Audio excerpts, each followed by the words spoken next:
I told you this ATP NextGen field was good. Mensik, Fonseca, Mickelson, and now it is Lerner Tien making a massive splash at the 2025 Australian Open. He beats the reigning finalist Daniil Medvedev in 5 sets, went up 2 sets to love, lost his lead, had to break Medvedev, who served for this match, does it to force a deciding set tiebreak, and wins that 10-point shootout. Unbelievable stuff from Lerner.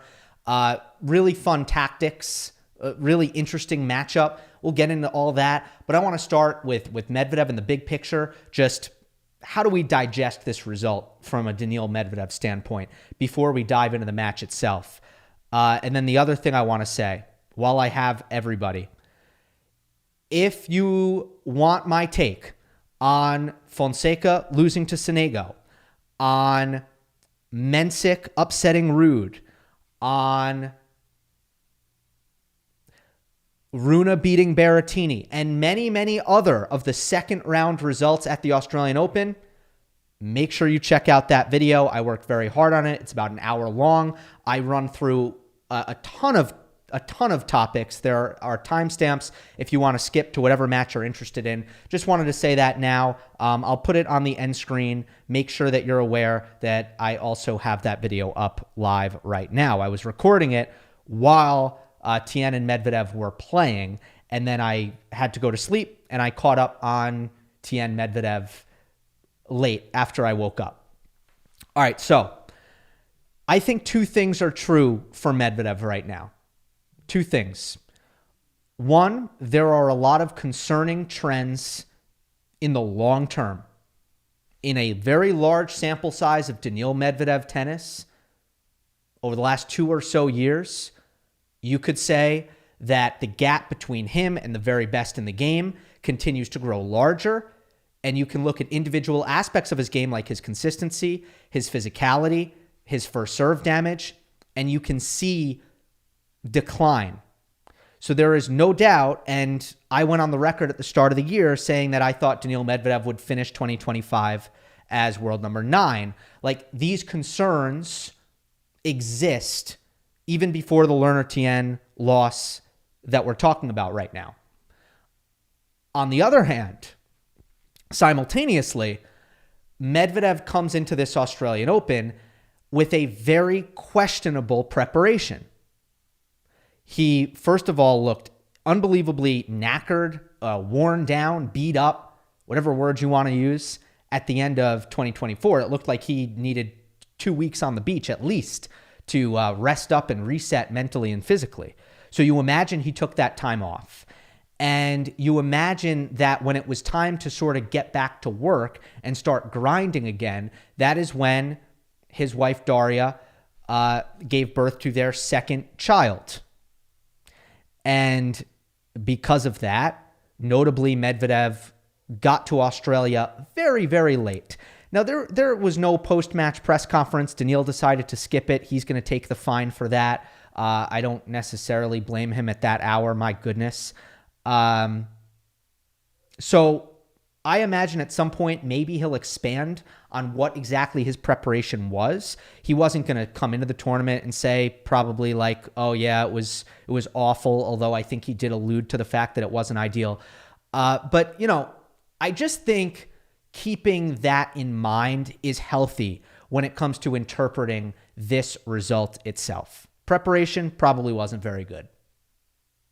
However, real concerns long-term. Both things are true. Let's get to Tien. Let's get to what went down. Lerner Tien was a better version of Daniil Medvedev than Daniil Medvedev. He looked like Daniil Medvedev. He played like Daniil Medvedev. He was playing against Daniil Medvedev, and he did it better. He has this death by a million paper cut style of baseline tennis where he's never missing. His shot tolerance is unlimited. The discipline is incredible. He's not giving you anything to attack because the depth, particularly off the backhand, is phenomenal.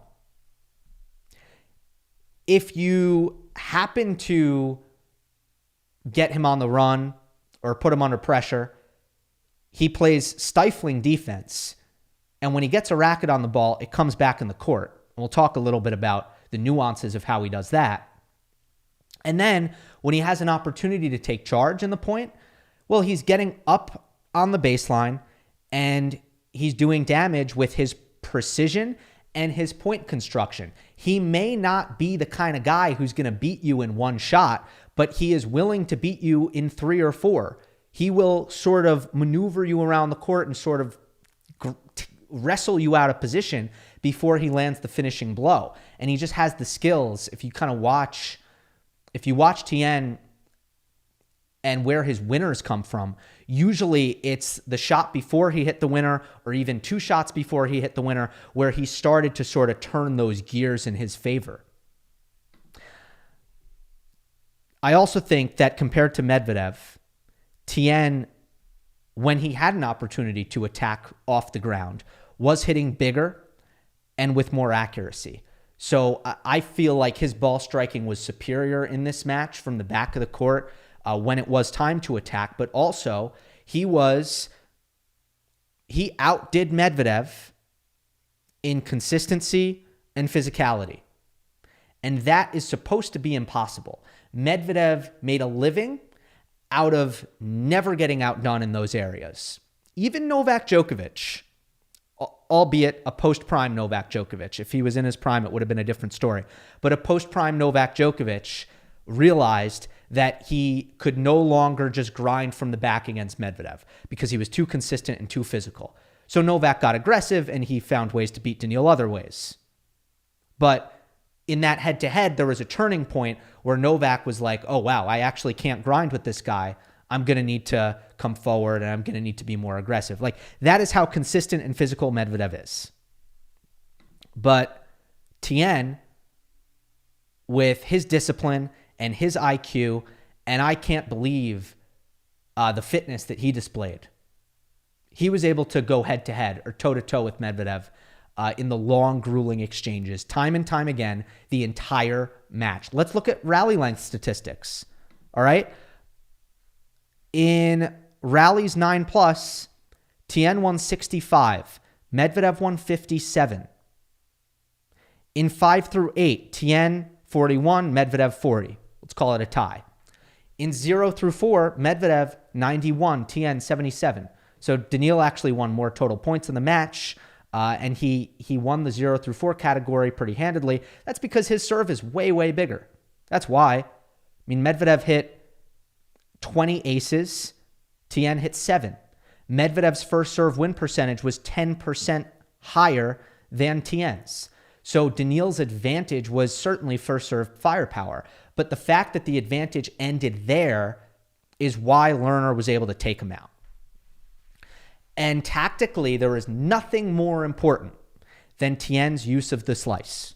There is nothing more important than that because it helped him in all 3 phases of the game. It helped him in attack, it helped him in neutral, and it helped him in defense. Let's start with neutral. When Tien was trading, he often decided to take all the pace out of the ball and hit slice down the middle. So no pace, no angle, no height, slice middle. And Medvedev simply doesn't have the pace generation to do anything with that ball. He just can't do anything. He can just trade it back. Why was that good for Tien? Well, we just talked about the 9+ shot rallies. So if Tien has an option to extend the point longer, where Medvedev can't do anything about it, he just has to play another ball and the point's just going to go longer. If Lerner feels, and he did, and if he feels like he has the advantage the longer the point goes, that's a great tactic. That's going to tilt things in his favor because Medvedev can't make any progress towards terminating the rally. So that's how it helped Tien in trading. It helped him in the other phases because Medvedev was not coming forward. The lack of net play. And look, I didn't watch every part of this match. I know that there were some portions of the match, maybe the 3rd set, where Medvedev did start to come forward with more success. But all in all, and certainly in the 5th set, The net play was non-existent. That's maybe a little extreme. The net play was not something that Medvedev could rely on and lean on. And the way Tien was playing, Daniil really had to win this match at the net because that option was available and Medvedev just couldn't take it. So if I could get into some more detail here. When Tien was defending, he was playing a ton of chip defense. Just a lot of backhand slice on the run, forehand slice on the run, deep middle. And for the same reason why that's effective as a trade to extend and neutralize the rally, or just extend the rally, it's effective as defense for that exact reason. Take away the angle, take away the pace, take away the height. Medvedev can't do anything. What he could have done was come forward. That's what you have to do against that kind of defense. Offensively, it helped Tien because there were times where Lerner would slice short in the court and Medvedev would move up way inside the baseline, lift a ball from a low contact, and then go backwards, retreat. But there's not enough time for him to recover his position. So he's pulled inside the baseline, and then on the next ball, Tien could play big. Short slice, pull Medvedev inside the court, play big on the next ball. And you have a Medvedev who's vulnerable defensively because he's inside the baseline. He's inside the court. That has to be an approach shot. This happened when Medvedev was serving for the match at 15:30, if I'm not mistaken. Let me double check that. Yeah, it was 15-all. Tien hit a short backhand slice cross court. Medvedev was 6 feet inside the baseline, hitting a forehand. And it should have been a down-the-line approach probably. Maybe cross-court. But it has to be an approach. Instead, he tried to trade it cross-court, and Tien hit a backhand down-the-line winner. Now, while we're talking about Medvedev's volleying, we of course have to address the turning point in the 10-point tiebreak, which was at 7-6, Medvedev leading. Daniil hit the backhand down the line approach. Tien did slice his backhand. Was not an effective passing shot. A slice rarely is. Sometimes if you're Alcaraz or you're Musetti, but a slice is rarely going to be an effective passing shot. This one didn't even stay low. And Daniil had a very routine backhand volley. He had court to hit into. He went cross court with it. It was not short and it was not deep. And that is death on the backhand volley. Ideally, it's very short in the box. You take away your depth and it's a drop volley. Short angle, little drop volley. That's the most effective volley in singles. But if it's not going to be short, then it needs to be on the baseline where Tien needs to sort of play the ball in the short hop, or, he's rushed and more, extended and under more pressure on the pass. Instead, Medvedev's volley landed on the service line and went through the service line. That is an easy forehand pass for Tien, which he nailed. So that just comes down to volley execution. The other tactical thing that I thought hurt Daniil was his second serve. Where Lerner was standing on the ad side, he was standing way over towards the tee, way towards the middle of the court. So he was giving up tons of space out wide. And he did that because he wanted a forehand. And he was getting a forehand. He was going to get a forehand. There were maybe a few times where Medvedev hit a good enough second serve tee where Tien accepted a backhand. That was quite rare. And that was very difficult to do for Medvedev. Very small target in the box for a second serve that he would need to hit into. But what I was seeing for Daniil was he was hitting the tee serve towards Tien's backhand, but normally not getting it to Tien's backhand. Why not hit the second serve out wide? If I'm Medvedev, I'm thinking, if you're going to get a forehand because you're going to stand way off to your right, well then you're going to get a forehand on the move.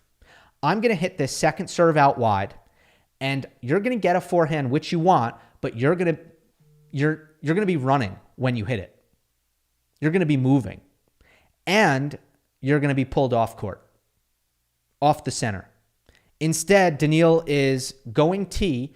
Tien is getting a forehand from the middle of the court, and now he's in perfect position to begin the baseline rally in maybe not at an advantage, but certainly at neutral.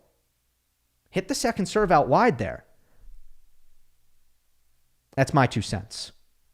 Pull him off center, make him move. I want to end on this. Has this win changed my view of Lerner, who I had very, very nice things to say about after the NextGen finals? I remain high on him. I did say in the mailbag the other day that I do think Basaveretti ultimately will be a better player. I'm going to stick with that, but it's very, very close and very hard to say at this stage. What's interesting about this result is I was very excited to see if Lerner had enough offense to hit through Medvedev. Because in Saudi Arabia, Tien had plenty of access to offense. He was hitting his spots on the serve. He was taking the ball early. He was redirecting. The forehand has some pop. Plenty of access to offense. But I was thinking, okay, that's indoor hard court. Not all of those guys are the best movers. What's it going to look like outside against Medvedev? Are you going to be able to hit through? Are your weapons going to do any damage? Serve and forehand. And ultimately, it turns out he didn't need to hit through Medvedev. He didn't need his weapons to do a ton of damage because he was able to sort of out-tough Medvedev with physicality and consistency and some defensive stuff. And I do think that there was really good offensive ball striking, don't get me wrong. But if you look at the serve and how often he was broken or what he needed to do on serve in order to hold, in terms of how many rallies he needed to win, it's not as if Tien changed my mind about the fact that he's a little underpowered in weaponry, in overall firepower. And I still have some questions about how that might limit him long term. But I guess what I learned here about Tien is that anyone who can't hit through him is going to be essentially screwed.